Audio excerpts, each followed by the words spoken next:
My room is tiny. Of course, that's because it was built for efficiency.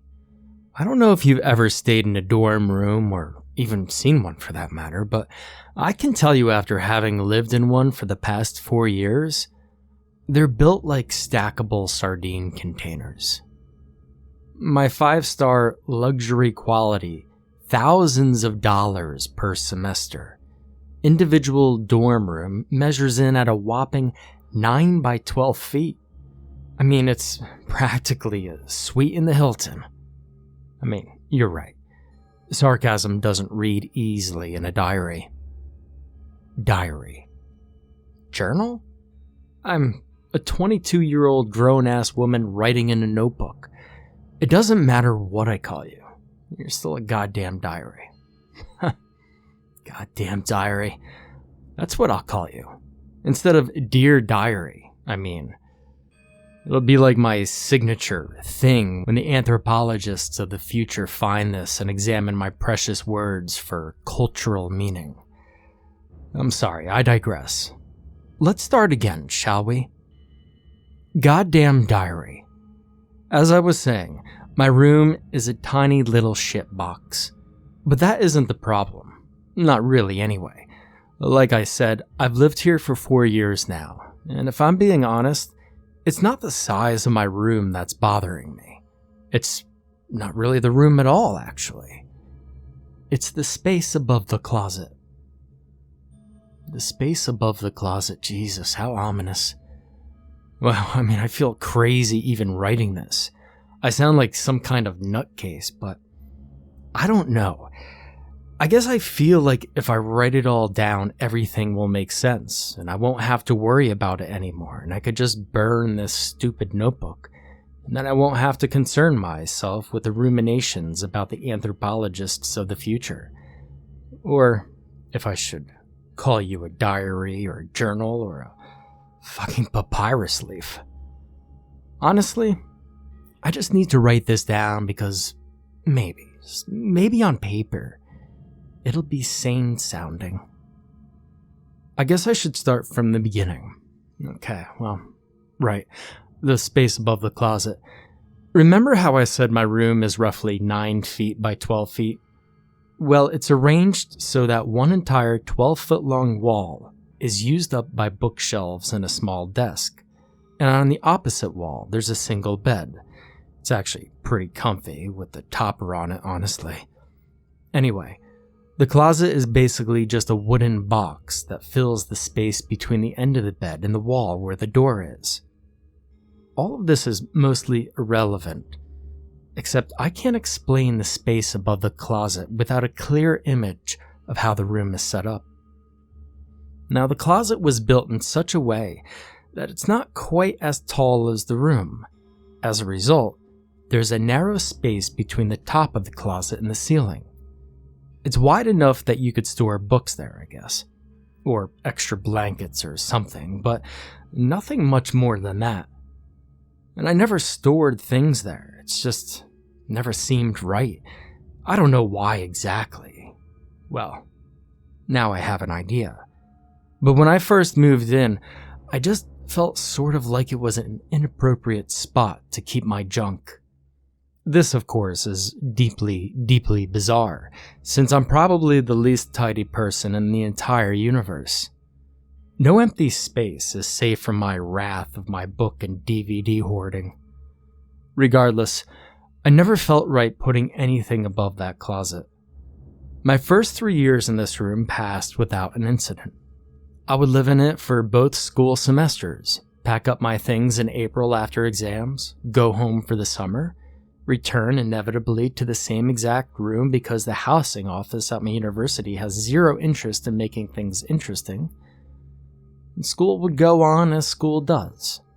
My room would get messier. I would accumulate more books, and the stacks of written the night before essays would get higher. And, oh, by the way, I'm a history major. Philosophy minor. Engineering dropout. I know. Go me. I'm training to be a well-read and clever intellectual. I'll be happy to discuss ethics with you between grande, non-fat mocha, whatever the fuck orders. Point being, I own a lot of books, and I write a lot of essays. Anyway, one day a few weeks ago, I was in the middle of a very important Netflix binge when an annoying, persistent knock on the door interrupted my nearly 9-hour marathon of The X-Files. Now, I panicked, of course, because, being me, I had completely forgotten the resident assistant was supposed to be by for inspections, and my room was a certified disaster. I mean, full throttle, Sharknado 3D. Empty wine bottles, stacks of crummy dishes, probably tiny dead mouse bodies and the heat register disaster.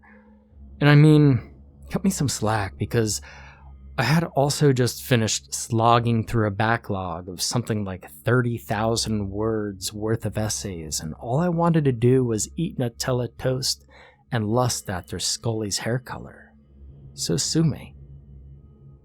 My immediate reaction was just to take the hit, let the RA come in, give me a dirty look, and then write me up for uncleanliness.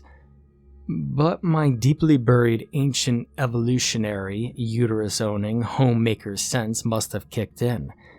And I have to say, I pulled off some kind of the Flash shit in that moment, and when the RA came in, she just said, "Cool, see you later."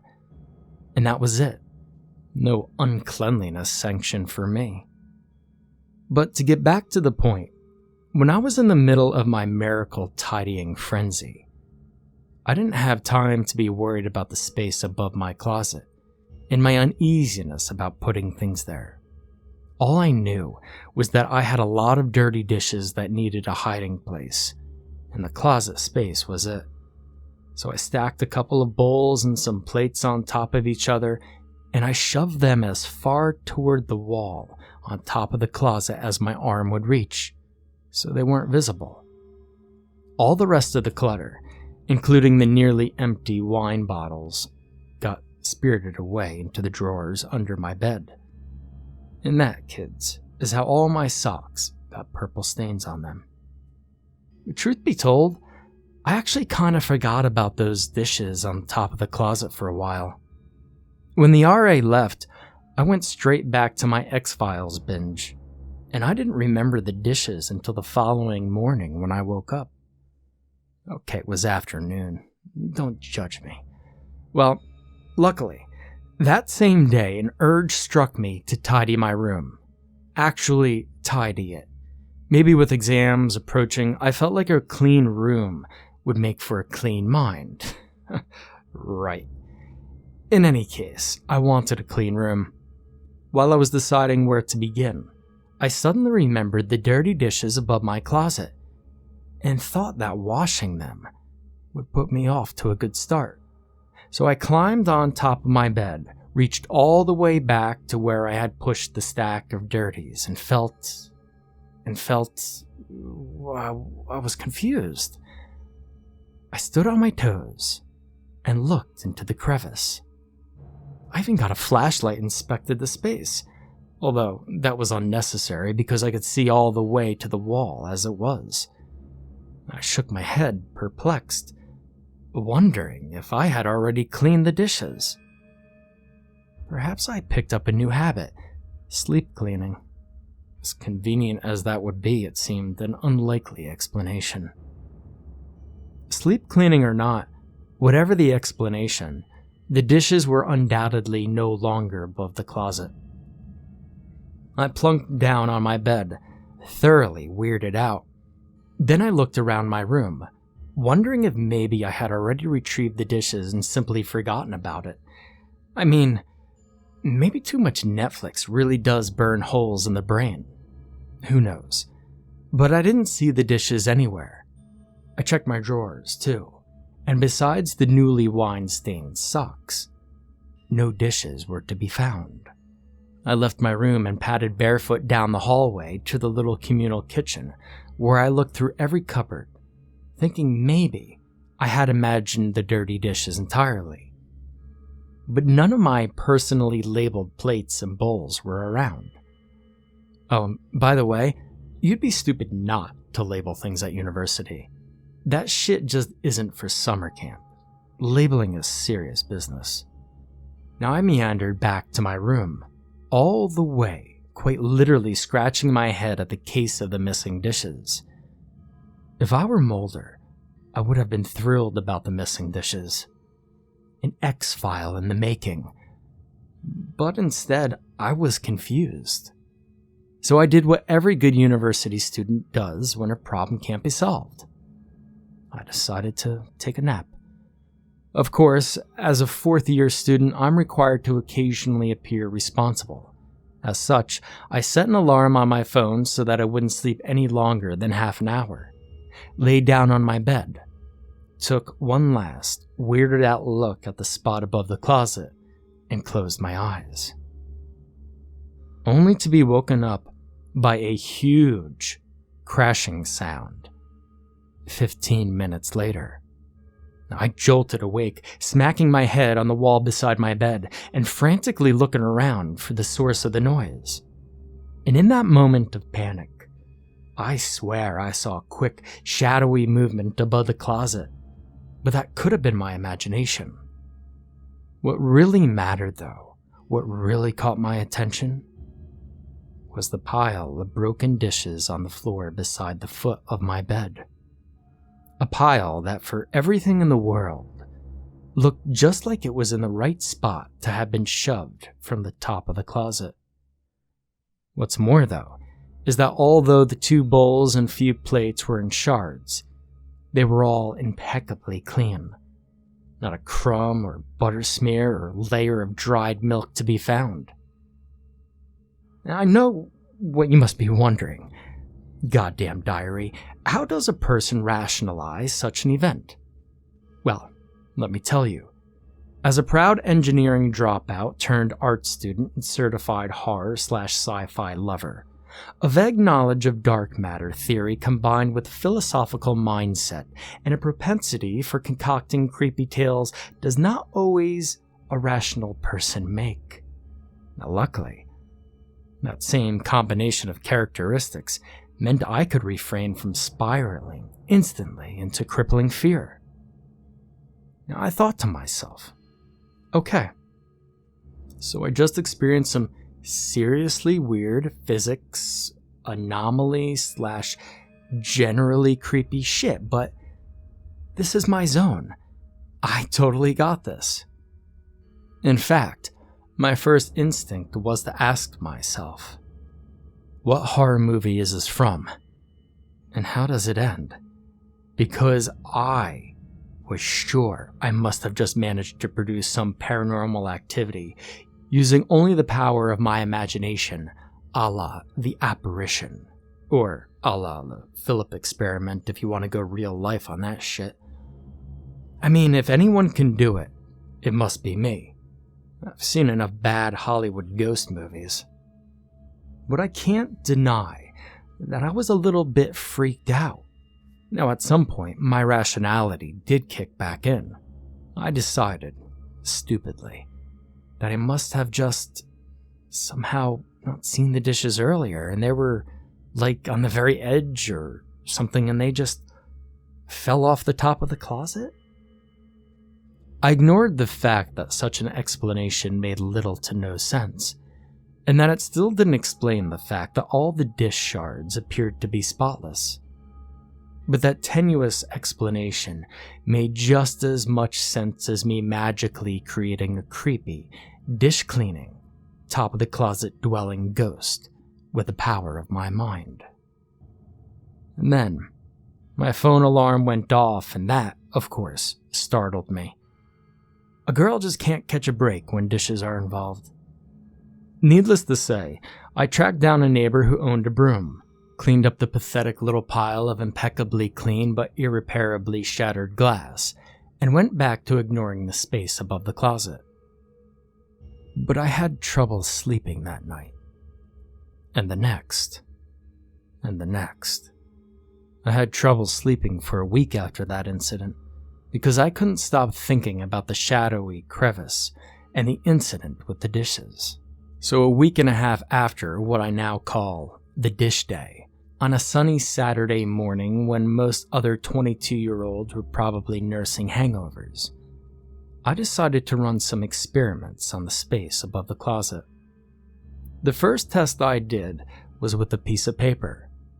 Just a simple, blank piece of printer paper with nothing written on it and no marks. I placed it on top of the closet and pushed it as far back toward the wall as I could. Then I sat on my bed, started the stopwatch app on my phone, and waited. At 14 minutes and 22 seconds, the piece of paper was shoved from the top of the closet by some unseen force. Before it even landed on the ground, I had bolted to my feet atop the bed to catch the mysterious culprit in action.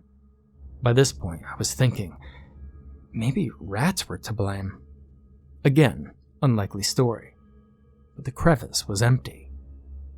Disappointed, I retrieved the piece of paper from the ground and examined it. Nothing had changed. No marks had appeared. It was not torn. In fact, it wasn't even wrinkled or creased. I resolved to continue experimenting. I decided the blank paper was kind of like a control, and that I would use the same sheet at the end of my experimenting to try and make the whole stupid process a little bit more legit. So I set aside the first sheet of paper and grabbed another. This time, I wrote something on it.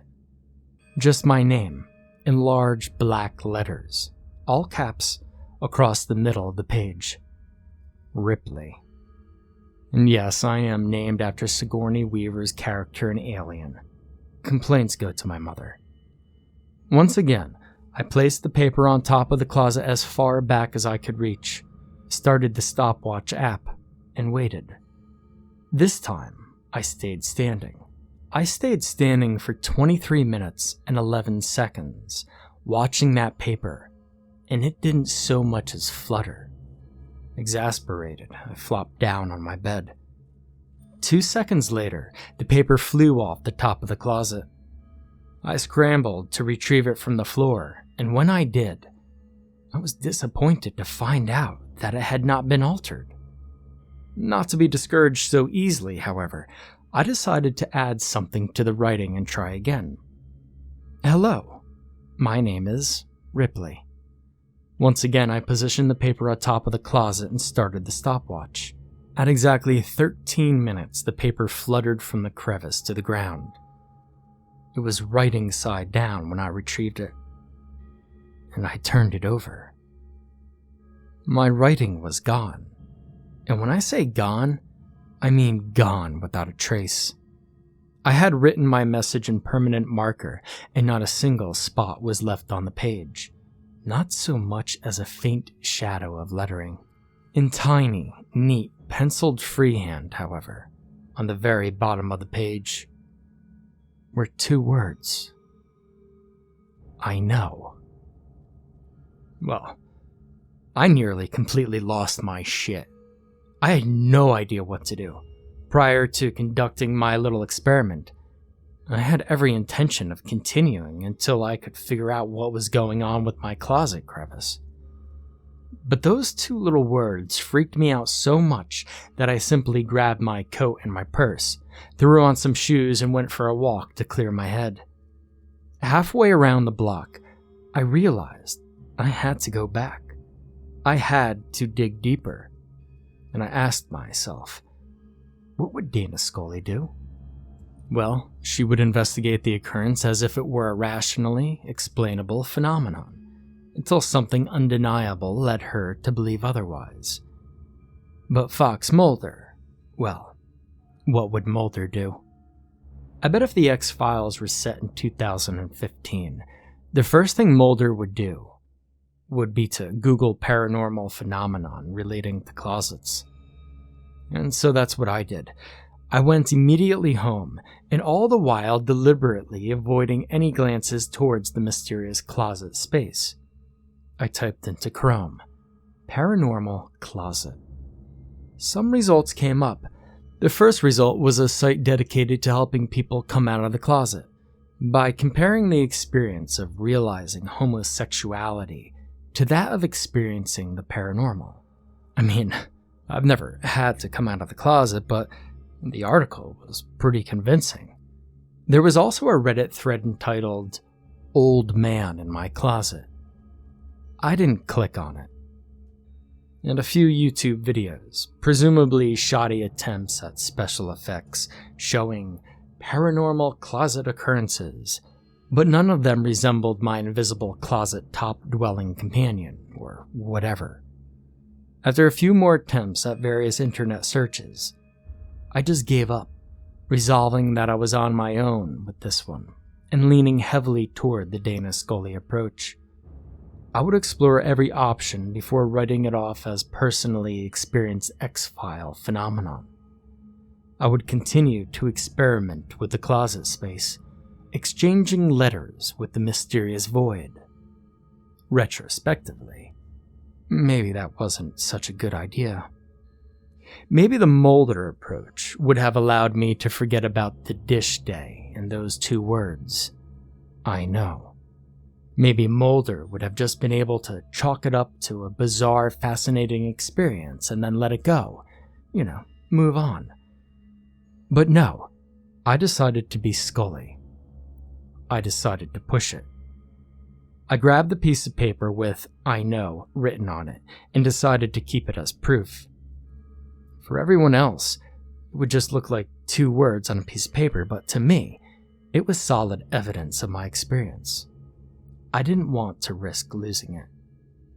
I picked up a 3rd piece of paper from my shelf and wrote on it, "What's your name?"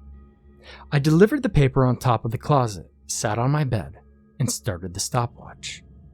At 10 minutes and 35 seconds, the paper floated from the top of the closet, this time directly onto the bed instead of the floor. "Not important," it read. My writing was gone. I decided to use the same piece of paper for the next question. Directly under the closet being's writing, I scribbled, "Are you real?" At 6 minutes and 15 seconds, the paper landed on my bed, blank once again, except for the answer, "Evidently so." I thought to myself, so the closet is a smartass then, and scribbled my next question. "If you're real, why can't I see you?" At the 4-minute and 21-second mark, the paper landed with the response, "Ever seen gravity?" So I wrote, "Touché," and nothing else, wondering what the response would be. And after only 3 minutes and 51 seconds, the paper fluttered back to me. "Do ask something interesting, please." A smartass indeed. "How are you doing this?" The response came at the 2-minute mark. "Ours is a special ability." Ours? There's more than one of you? After only 1 minute and 3 seconds, the answer was, "Unnecessary question. Ask another." I suddenly felt anxious. I had been at ease for most of the process, odd as that may sound, but the clear eagerness of the demand, "Ask another," gave me pause. Should I continue? Was I getting into something dangerous? I began the process unconvinced that even one of the strange closet entities existed, and now I was being told by some invisible force that there may be multiple unseen beings living on the top of my closet, communicating with me through a piece of paper, from which my own writing kept magically disappearing.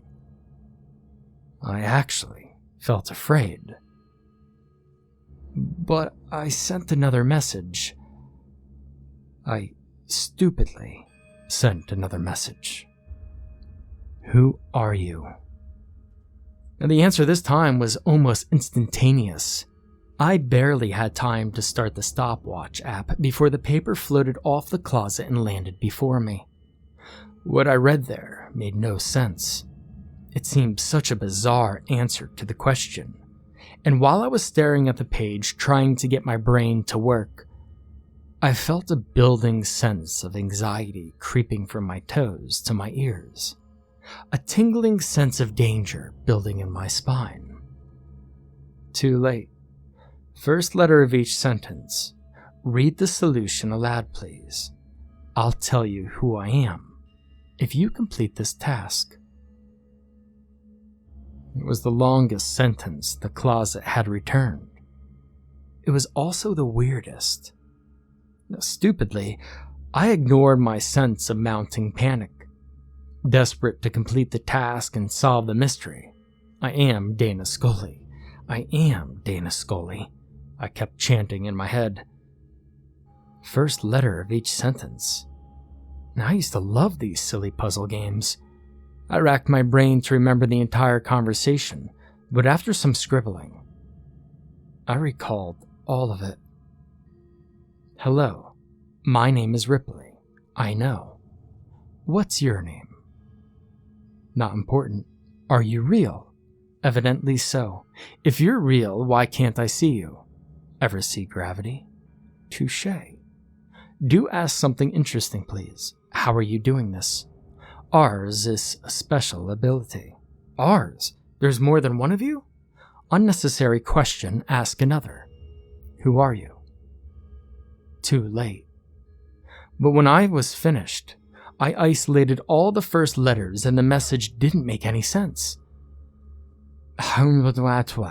Total nonsense. Then it dawned on me. Maybe just use every first letter of the responses. After all, if there's a hidden message, how could I have any part in it if I didn't even know it in the first place? I arranged all the letters from the closet's response into a line. My heart sank. A lump rose in my throat. My palms started to sweat. I need out. For some insane reason, even though the message was already creepy enough that I should have stopped, that I should have torn up the page and gone straight to the housing office to switch rooms, some insane, visceral urge to complete the task and a sweeping desire to solve the mystery overwhelmed me, and I read out loud, I need out. The room instantly fell silent. It seemed a vacuum had formed in my little dorm room. Simultaneously, all the air seemed to be sucked from my lungs, and a freezing cold seized me by the shoulders as I watched a swirling shadow gather in the space above the closet and spill over the edge into the room, spiraling and creeping toward me like an inky fog. I couldn't breathe.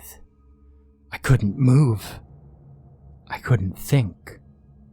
I could only sit there, watching the fog approach me and engulf first my legs, then my torso, then my neck, and soon everything was blackness and burning cold and indecipherable, painful silence.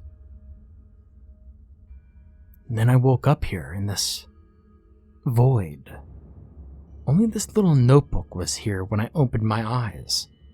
I can't see my body and I don't appear to have any corporeal form, but I still feel like myself.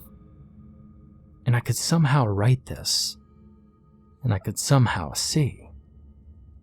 When I woke up, I saw out into my bedroom. From above, from on top of the closet, I saw a thing that looks like me, that looks just like Ripley. When it sensed that I was awake, the thing that looks like me climbed into my bed and peered into the space above the closet where I'm trapped, and said in a voice that sounds just like mine, but with different, stiffer inflections. Hello, my name is Ripley. That's who I am. Now you have your answer. You're welcome for the notebook. I wanted to respond, wanted to yell that, no, I'm Ripley. You're not Ripley, you aren't me. I don't want the stupid notebook. I want you to let me go. But I couldn't. I can only write and presumably push things off the top of the closet, or make them disappear temporarily, or erase things. And now that the thing from the top of the closet is walking around as me, and it's going to keep up the pretense. So I'm writing this tale down, and maybe someday, When the fake Ripley leaves and someone else moves into this room, I will push this book off the top of the closet. And maybe that someone will start reading, thinking it's all a bizarre mishap. And maybe they'll become interested in my story. Maybe they'll be a thrill seeker willing to test the boundaries. Maybe they'll be a curious fan of the X-Files. Maybe they'll want to talk to me. Maybe they'll tell me their name. But I'll already know it. And my task will be to lure them, to trick them into saying aloud that I need out.